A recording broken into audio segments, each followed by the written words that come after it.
हाल्वोवेन की कहानी। एक ज़माने में एक छोटे से शहर में बच्चों का एक ग्रुप था जो हाल्वोवेन को हर चीज़ से ज़्यादा पसंद करता था।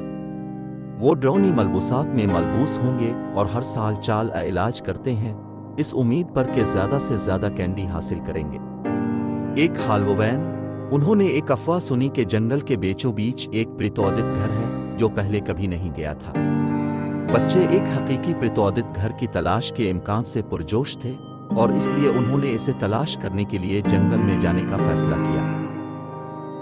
जंगल में से गुजर रहे थे, दरख्त मुड़ गए और गिरे हुए थे और पत्तों के सरसराहट और टहनियों के टूटने की आवाज़ उनके चारों तरफ गूंजने लगी। प्रेतोदित घर मिल गया। बच्चे घर में दाखिल हुए और उनका इस्तकबाल फर्श के तख्तों के टकराने की आवाज़ और सड़ी हुई लहरें की बदबू से हुआ। वो खौफ आलूद कमरों में से गुजरे, उनके दिल खौफ और जोश से धड़क रहे थे। नजर आई, वो आहिस्ता आहिस्ता करीब आए। बच्चे खौफजदा होकर सुनते, अचानक उन्हें सीढ़ियों पर कदमों की आवाज़ सुनाई दी और वो भूत उनकी आंखों के सामने से गायब हो गया।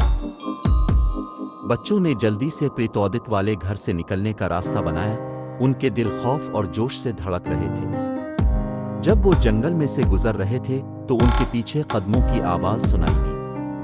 उन्होंने मुड़कर देखा तो साबुत भरी शक्ल थी। वो जानते थे कि उन्होंने अभी एक हाल्वोवेन का तजुर्बा किया है जिसे वो कभी नहीं भूलेंगे।